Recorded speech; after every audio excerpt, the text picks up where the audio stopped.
ప్రభువైన యేసుక్రీస్తునామమున మీ అందరికీ వందనాలు. ఈ అవకాశం ఇచ్చిన దేవుడికి నేను ఎంతో కృతజ్ఞురాలిని. శిలువలో పలికిన 7 మాటల్లో అమూల్యమైన మాట 6వ మాట. ఇప్పుడు దాకా మనం 5 మాటల గురించి జ్ఞానం చేసుకున్నాం. 6వ మాట అండి, యోహాను సువార్త 19వ అధ్యాయం 30వ వచనం. యేసు ఆ చెరక పుచ్చుకొని సమాప్తమైనదని చెప్పి తల వంచి ఆత్మను అప్పగించింది. సమాప్తమైనది అని దేవుడు శిలువ మోస్తూ తృప్తిగా పలికిన మాట. విజయపు కేక ఇది. విజయపు కేక అంటే ఏంటంటే అర్థం, ఎగ్జాంపుల్స్ మీకు చెప్తున్నాను కొన్ని. మనం రన్నింగ్ రేస్ పరుగు పెడుతున్నప్పుడు ఫినిషింగ్ లైన్ చేరుకున్న తర్వాత ఒకేసారి ఫినిషింగ్ లైన్ టచ్ అయిపోయిన తర్వాత ఆ రేస్లో పాల్గొన్న వాళ్ళని ఎవరైతే ఉంటారో వాళ్ళని గమనిస్తే విజయపు కేకలు వేస్తారు. ముగింపబడింది, నా రేస్ ముగించేసాను నేను అని కేకలు వేస్తారు. ఫుట్బాల్ ప్లేయర్ని మనం చూసుకుంటే అతను కూడా లాస్ట్ గోల్ కొట్టినప్పుడు ఆ టీం మొత్తం గెలిచింది. ఆ లాస్ట్ గోల్ వల్ల టీం మొత్తం, దేశం మొత్తం మనం గెలిపించాము అని ఒక సంతోషంతో విజయపు కేక వేస్తారనమాట. అలాగే దేవుడు శిలువ మోస్తూ తృప్తిగా పలికిన మాట సమాప్తమైనది. ఏం సమాప్తమైందండి? దేవుడు తీక్ష్ణమైన ఉగ్రత పూర్తిగా భరించాడు.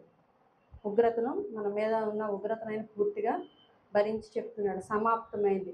మీ మీదకి వస్తున్న ఉగ్రతను నేను మొత్తాన్ని ఈ శిలువ యాగం ద్వారా సమాప్తమైంది, ముగించాను. ఈ ముగింపు ద్వారా ఆయన మన మీద ఉన్న శాపాన్ని, మరణం, నరకం, అవమానాన్ని ఆయన తొలగించాడనమాట. మొదటి ఆదాము నుండి అవ్వ నుంచి సంక్రమించిన పాపాన్ని, దాని నుంచి వచ్చే శాపాన్ని, మరణాన్ని ఆయన ఈ శిలువలో సమాప్తమని చెప్తున్నాడు. రోమిలికి రాసిన పత్రిక 8వ అధ్యాయం 1వ వచనం.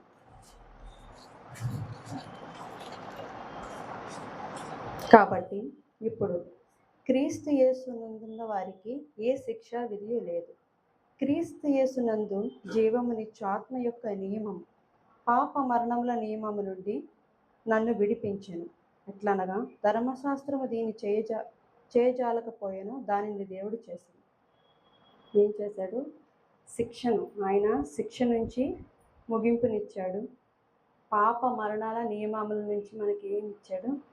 ముగింపునిచ్చాడు. తృప్తిగా పలుకుతున్నాడు, మీకు ఇంకా ఏ శిక్ష, ఏ మరణమో ఇంకా లేదు అని దేవుడు చెప్తున్నాడు. 2 కొరింథీయులు 5వ అధ్యాయం 17వ వచనం.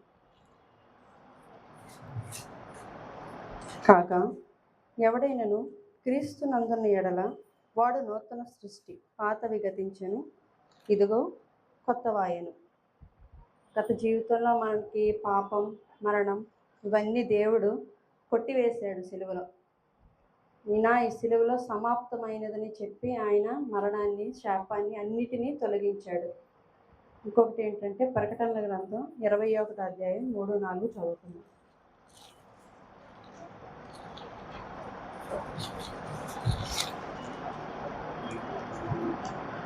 ఇదిగో దేవుని నివాసము ఉన్నది, ఆయన వారితో పాపం ఉండను, ఆయన బదిలీందుకు దేవుడు తానే వారి దేవుడు ఉండి వారి తోడు ఉండను. ఆయన వారి పనులు బట్టి బాస్కంగా కూర్చులేను. మరణానికి ఉండదు, దుఃఖమైన ఎండిపోయిన వేదానికి ఉండదు. మొదటి సంగతులను గ్రహించి పోయినని సముద్రం గురించి గొప్ప స్వరము పుట్టింటివి. దేవుడు సమాప్తమైందని చెప్పి ఆయన ఏం చేశాడంటే మన దుఃఖాన్ని, చింతని, వేదన్ని, ఆయన అవమానాన్ని అన్నిటినీ తొలగించాడనమాట. ఇంకా మనకి ఏ దుఃఖమో లేదు, నూతన సృష్టిలోకి మనము చేర్చబడ్డాము, ఏ చింత లేదు, ఏ వేదన లేదు. దేవుడు మనకు వాగ్దానం ఇచ్చాడనమాట, సమాప్తమైంది, జై జీవితాన్ని మనకు అనుగ్రహించాడు. ఈ విషయాన్ని దేవుడు ఎంతో తృప్తిగా సమాప్తమైందని చెప్పి తృప్తిగా చెప్పి విజయపు కేకని ఆయన వేయడం జరిగింది. అందరం ఒక చిన్న పాట పాడుకుందాం. విజయ గీతము మనసారా నేను పాడేదన్న పాట. విజయ గీతము మనసారా నేను పాడేదా, నా విజయముకై ప్రాణ త్యాగము చేసావు నీవు. విజయ గీతము మనసారా నేను పాడేదా, నా విజయముకై ప్రాణ త్యాగము చేసావు నీవు. పునరుద్ధానుడనివే నాలాపనానికే నారాధనా. పునరుద్ధానుడనివే నాలాపనానికే నారాధనా. విజయ గీతము మనసారా నేను పాడేదా, నా విజయముకై ప్రాణ త్యాగము చేసావు నీవు. పునరుద్ధానుడనివే నాలాపనానికే నారాధనా. ఒక్కని ఆయుష్షు ఆశీర్వాదము నీ వశమయ్యున్నవే, నీ సరిహద్దులలో నెమ్మది కలిగెను నాలో. ఒక్కని ఆయుష్షు ఆశీర్వాదము నీ వశమయ్యున్నవే, నీ సరిహద్దులలో నెమ్మది కలిగెను నాలో.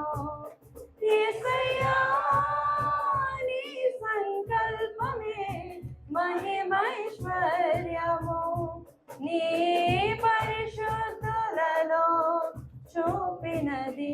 యేసయ్యా నీ సంకల్పమే మహిమైశ్వర్యము, నీ సరిహద్దులలో చూపినది.